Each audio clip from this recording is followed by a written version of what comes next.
अस्सलाम वालेकुम दोस्तों, एनएमडी गढ़ विकास हाउस में मैं आपको खुशामदीद कहती हूँ। अगर आपको इस वीडियो की कोई भी चीज़ समझ आए तो प्लीज़ इस वीडियो को लाइक करें, अपने फ्रेंड्स फेलोज और उन स्टूडेंट्स के साथ इसको शेयर करें जो कोचिंग को अफोर्ड नहीं कर सकते। इसके साथ ही अगर आप हमारे चैनल पर नए हैं तो प्लीज़ हमारे चैनल को सब्सक्राइब कर दें, साथ ही बेल आइकन के बटन को प्रेस कर दें ताकि आपको हर नई आने वाली वीडियो का नोटिफिकेशन सबसे पहले मिले। आज जो टॉपिक हम डिस्कस करने जा रहे हैं उसका नाम है gene linkage and crossing over. सबसे पहले हम जीन लिंकेज को डिस्कस करेंगे। कुछ ऊपर इंट्रोडक्टरी पैराग्राफ लिखा है जिसमें लिखा है कि मेंडल जो था हमारे पास एक साइंटिस्ट है, उनके बारे में बताया जा रहा है कि वो नहीं जानते थे कि physical nature of the gene क्या है। उनको physical nature of the gene के बारे में नहीं पता था। उन्हें ये नहीं पता था कि जीन्स जो होती हैं वो भी क्रोमोजोम का हिस्सा होती हैं।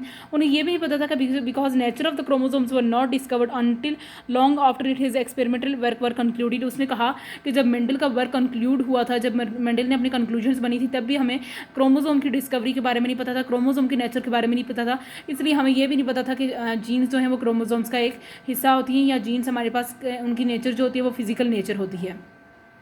नेक्स्ट हमारे पास जीन लिंकेज के बारे में स्टार्टिंग पैराग्राफ है जिसके बारे में लिखा है कि हर ऑर्गेनिज्म में जो होते हैं वो थाउजेंड्स ऑफ द जीन्स होती हैं, लेकिन नंबर ऑफ द क्रोमोसोम जो होते हैं वो हमारे पास लिमिटेड होते हैं। कहा जा रहा है कि एवरी ऑर्गेनिज्म में जो एक करेक्टरिस्टिक्स या एक ट्रेड भी होता है वो थाउजेंड्स ऑफ द जीन्स उसको कंट्रोल कर रही होती हैं, लेकिन नंबर ऑफ द क्रोमोसोम जो होते हैं वो हमारे पास लिमिटेड होते हैं। इसलिए कहा जा रहा है कि हर क्रोमोसोम के पास बहुत सारी जीन्स हो सकती हैं, हर क्रोमोसोम्स के पास बहुत सारी जीन्स हो सकती हैं। नेक्स्ट लिखा गया all the genes located on the same chromosomes are linked to each other. ऐसी तमाम जीन्स जो एक ही क्रोमोसोम्स पे होती हैं वो आपस में लिंक्ड होती हैं, उनका आपस में ताल्लुक होता है। ऐसे जीन्स को हम क्या कहते हैं, लिंक्ड जीन्स कहते हैं, या ऐसे फिनोमेनन को हम क्या कहते हैं, लिंकेज कहते हैं। ये तमाम जीन्स जो एक ही क्रोमोसोम पे मौजूद होती हैं वो ग्रुप की फॉर्म में आकर करती हैं या इन ब्लॉक की फॉर्म में आकर करती हैं, इसलिए हमें लिंकेज इस प्रोसेस को कहते हैं या जीन लिंक्ड कहते हैं। जीन लिंकेज या ऐसी जीन्स को हम लिंक्ड जीन्स कहते हैं, यानी ऐसी तमाम जीन्स जो सिर्फ और सिर्फ एक ही क्रोमोसोम पे होंगी, वो एक दूसरे के साथ लिंक्ड होंगी, तो हम इस प्रोसेस को जीन लिंकेज कहते हैं। और ये जीन्स जो एक दूसरे के साथ लिंक्ड होती हैं हम उन्हें लिंक्ड जीन्स कहते हैं। लिंक्ड जीन्स के बारे में लिखा हुआ कि ये फिजिकल रिलेशनशिप है बिटवीन द जीन्स। ये आपने याद रखना है, ये इंपॉर्टेंट एमसीक्यू से ये पूछ लिया जाता है कि जीन लिंकेज जो है वो फिजिकल रिलेशनशिप है हमारे पास जीन्स का। कहा जा रहा है कि chromosome carries its linked genes as a in block in the form of the linkage group. कहा जा रहा है कि क्रोमोसोम्स के पास जो इसका एक ग्रुप होता है, एक क्रोमोसोम पे जितनी भी जीन्स होती हैं वो एक ग्रुप की फॉर्म में आकर करती हैं, उसे हम लिंकेज ग्रुप कहते हैं। नेक्स्ट हमारे पास जो है वो number of the linkage groups is equal to the number of the homologous pair of the chromosomes in that organism. Man has 23 linkage groups. उसने कहा कि हमारे पास लिंकेज ग्रुप का एक फार्मूला है जिसमें कहा जा रहा है कि इतने ही लिंकेज ग्रुप्स होंगे जितने आपके पास होमोलोगस क्रोमोसोम्स होंगे। होमोलोगस क्रोमोसोम्स के पेयर्स होंगे, ये वर्ड पेयर आपने अपने जहन में रखना है कि होमोलोगस क्रोमोसोम के पेयर्स जितने आपके पास होंगे इतने ही आपके पास क्या होंगे, लिंकेज ग्रुप्स होंगे। अब आपको पता है कि ह्यूमंस में जो होते हैं वो 46 क्रोमोसोम्स होते हैं और 23 पेयर्स ऑफ होमोलोगस क्रोमोसोम्स होते हैं, यानी 46 का हाफ क्या होता है 23 पेयर्स का मतलब होता है 2। अगर मैं 46 में से हर एक को 2 के साथ जोड़ दूँ तो मेरे पास 23 बच जाएंगे।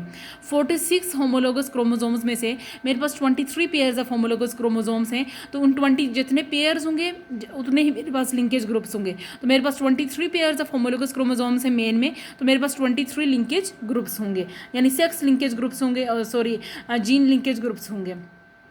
नेक्स्ट हमारे पास जीन लिंकेज की टाइप्स है सेक्स लिंकेज और ऑटोसोमल लिंकेज। सेक्स लिंकेज अगर कहा जा रहा है कि जीन जो होता है वो अपना लिंकेज सेक्स क्रोमोसोम्स पे बनाते हैं तो हम उन्हें सेक्स लिंकेज कहते हैं।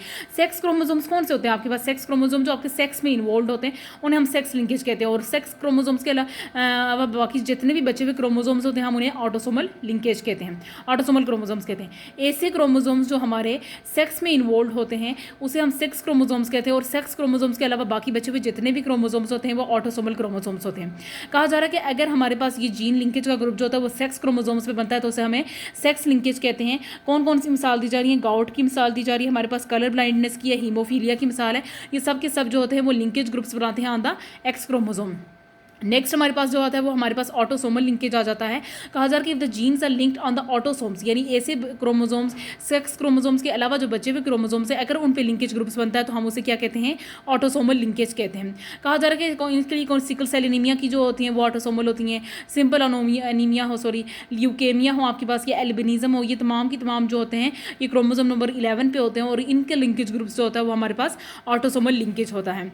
नेक्स्ट हमारे पास बताया जा रहा है कि एडवांटेजेस क्या हैं जीन लिंकेज के। डिसएडवांटेजेस क्या हैं। लिखा जा रहा है कि लिंक्ड जीन्स जिनके लोकी एक दूसरे के बहुत ज़्यादा करीब होते हैं वो Mendel's law of independent assortment को फॉलो नहीं करते हैं। क्यों नहीं फॉलो करते हैं? इसलिए नहीं फॉलो करते कि वो इंडिपेंडेंटली असॉर्ट नहीं कर सकते। हमने ये बात Mendel law of the assortment में भी पढ़ी थी, वहाँ पे डिसएडवांटेजेस में ये बात पढ़ी थी कि मेंडल लॉ ऑफ असॉर्टमेंट जो है वो जीन लिंकेज को फॉलो नहीं करता, क्योंकि लिंक्ड जीन्स जो होती हैं वो एक दूसरे के साथ लिंक्ड होती हैं। जब तक कि क्रॉसिंग ओवर अकर ना हो जाए तब तक हमारे पास जो होता है वहाँ पे वो मेंडल लॉ को फॉलो नहीं कर सकती हैं।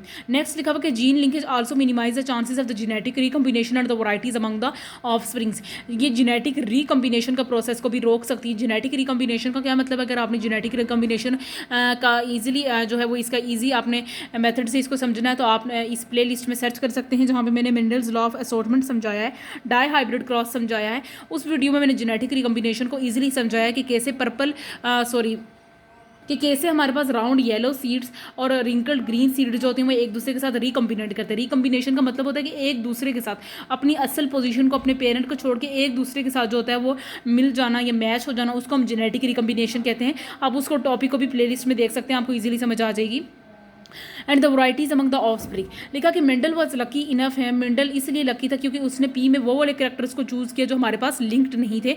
यानी अगर वो लिंक्ड जीन्स को चूज़ कर लेता तो फिर हमारे लिए प्रॉब्लम हो जाती, क्योंकि मेंडल ने हमारे पास लॉ ऑफ इंडिपेंडेंट असॉर्टमेंट दिया है जिसके ज़रिए से मतलब कहा गया कि हर एलील जो होता है वो इंडिपेंडेंटली अपना अपना करेक्टरिस्टिक्स लेके जा सकता है। लेकिन मेंडल जो था वो लकी था, इसलिए इसने पी में वो उन करेक्टर्स को चूज़ किया जो हमारे पास लिंक्ड नहीं थे। दूसरा आपने ये कहा जा रहा है कि यहाँ पर लॉ ऑफ इंडिपेंडेंट असॉर्टमेंट को जीन लिंकेज फॉलो नहीं करता जब तक आपके पास क्रॉसिंग ओवर ना करो जाए।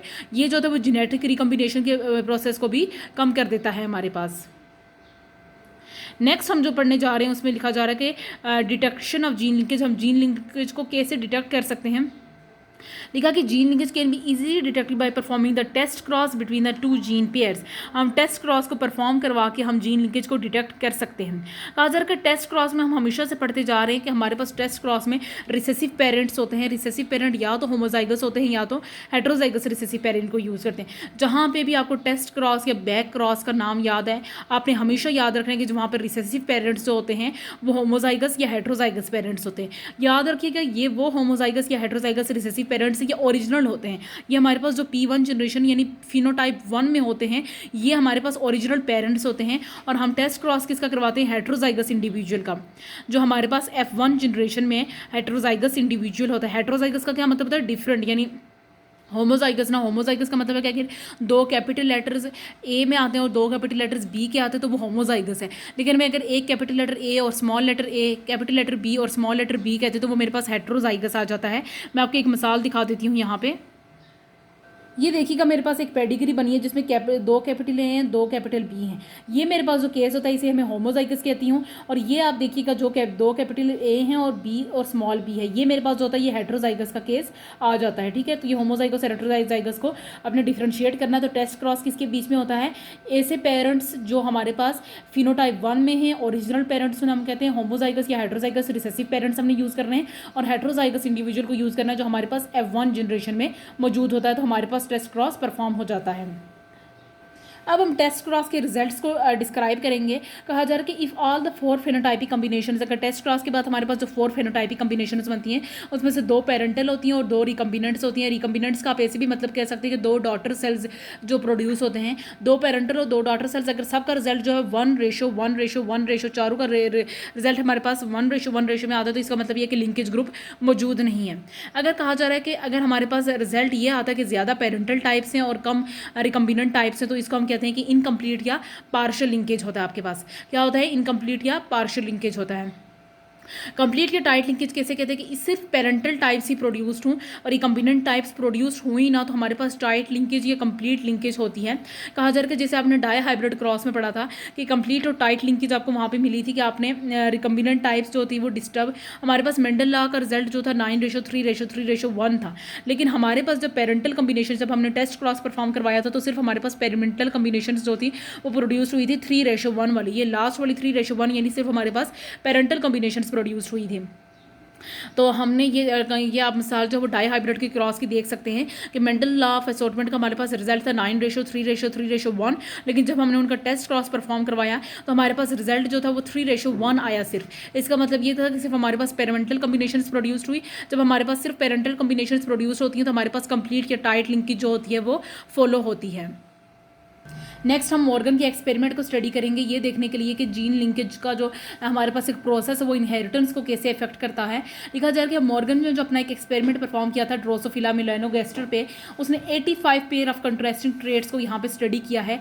उसमें से 2 ट्रेड्स जो हैं 85 पेयर ऑफ ट्रेड्स में से 2 पेयर जो है हमारे पास, एक हमारे विंग्स किसे कहते हैं, परों की लंबाई, और हमारे एब्डोमेन की जो विड्थ होती है, हमारे एब्डोमेन की विड्थ को उसने 2 कैरेक्टरिस्टिक्स को स्टडी किया।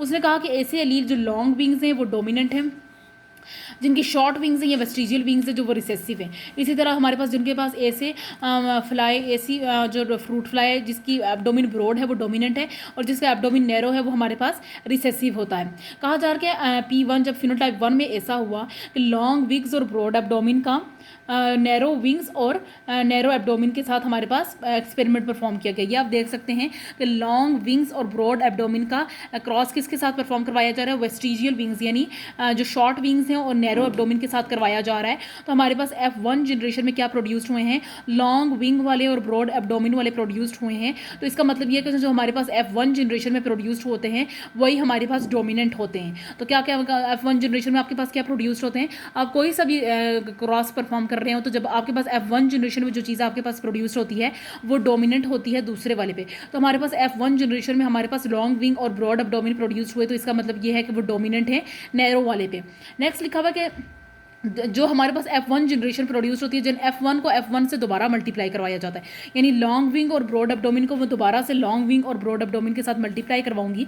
याद रखिएगा F1 जनरेशन में प्रोड्यूस होने वाले डोमिनेंट ही होते हैं, और F1 जनरेशन में जो प्रोड्यूस होते हैं उन्हीं की हम सेल्फ फर्टिलाइजेशन कराते हैं, यानी F1 को मैं दोबारा से F1 के साथ मल्टीप्लाई कराऊंगी, लॉन्ग विंग और ब्रॉड एब्डोमिन को लॉन्ग विंग और ब्रॉड एब्डोमिन के साथ मल्टीप्लाई करवाया तो मेरे पास F2 जनरेशन मिल जाती है। F2 जनरेशन में मेरे पास डिफरेंट टाइप्स ऑफ गैमेट्स हैं, यानी इसमें ज़्यादातर हिस्सा जो है वो लॉन्ग विंग और ब्रॉड एब्डोमिन प्रोड्यूस हुए, थोड़े हिस्से में जो है वो नैरो विंग्स और नैरो एब्डोमिन वाले प्रोड्यूस हुए हैं।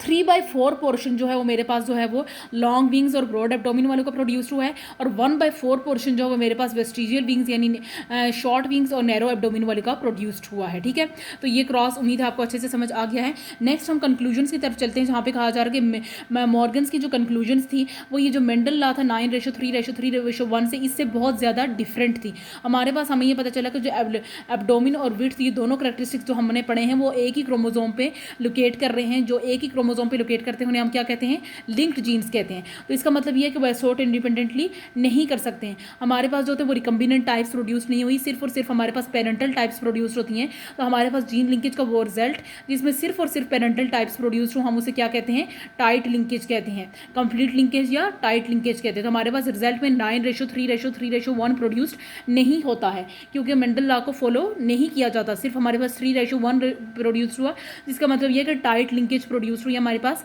Complete linkage parental types produce हुई हैं, रिकम्बिनेंट टाइप्स प्रोड्यूस्ड नहीं हुई हैं।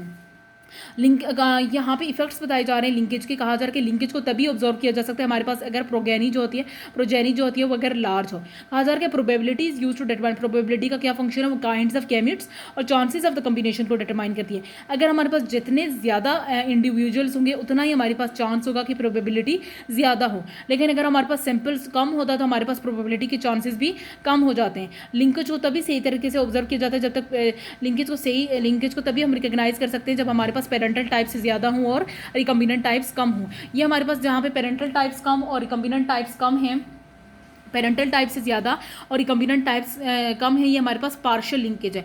जहाँ पे हमारे पास पेरेंटल और रिकम्बिनेंट टाइप्स दोनों इक्वल थी वहाँ पे तो लिंकेज ऑब्जर्व ही नहीं हो रही थी। जहाँ हमारे पास रिजल्ट नंबर 2 में पेरेंटल ज़्यादा और रिकम्बिनेंट कम थे तब हमारे पास पार्शियल लिंकेज ऑब्जर्व हो रही थी। लास्ट वाला केस था जिसमें हमारे पास सिर्फ और सिर्फ पेरेंटल प्रोड्यूस्ड हो रही थी और रिकम्बिनेंट प्रोड्यूस्ड नहीं हो रही थी। वो हमारे पास जो केस था वो हमारे पास कंप्लीट लिंकेज या टाइट लिंकेज का था। तो प्रोबेबिलिटी के लिए हमारा आपके पास जो होता है वो सैंपल जो होता है वो स्मॉल नहीं होना चाहिए बल्कि लार्ज सैंपल होना चाहिए। जितना लार्ज सैंपल होगा इतनी प्रोबेबिलिटी के चांसेस भी ज़्यादा होंगे। इसके साथ ही मैं अपनी वीडियो से इजाजत लेना चाहूँगी। उम्मीद है आपको ये टॉपिक अच्छे से समझ आ गया है। फिर भी अगर आपको कोई चीज़ समझ नहीं आती तो आप उसे कमेंट सेक्शन में पूछ सकते हैं और अपनी राय का इजहार भी कर सकते हैं। अगली वीडियो तक मुझे इजाज़त दीजिएगा। अल्लाह निगहबान।